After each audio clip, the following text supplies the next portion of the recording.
శుభోదయం. ప్రభు అయిన యేసుక్రీస్తు నామములో వందనాలు తెలియజేస్తూ పరిశుద్ధమైన దేవుని గ్రంథములో నుండి కీర్తనల గ్రంథము 34వ కీర్తన 6వ వచనం చదువుకుందాం. కీర్తనలో 34 6వ వచనం. ఈ దీనుడు మొరపెట్టగా యెహోవా ఆలకించును, అతని శ్రమలన్నిటిలో నుండి అతన్ని రక్షించును.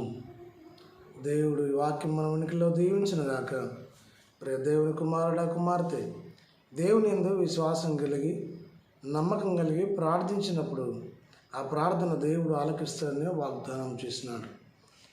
ఈ దీనుడు మొరపెట్టగా యెహోవా ఆలకించును, అతను కలిగిన శ్రమలన్నిటిలో నుండి దేవుడు రక్షిస్తాడని సెలవిస్తున్న మాట మనం జ్ఞాపకం చేసుకుందాం.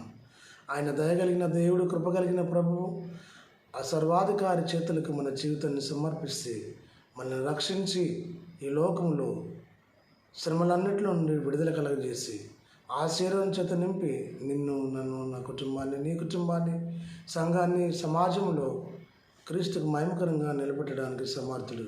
అట్టి ప్రభువును నమ్మి విశ్వాసం కలిగి క్రీస్తుని వెంబడించి క్రీస్తు నామానికి మహిమకరంగా ఈ లోకంలో నివసించుటకు పరిశుద్ధాత్మ దేవుడు సదా తోడేయండి, దీవించును గాక. ఆమేన్.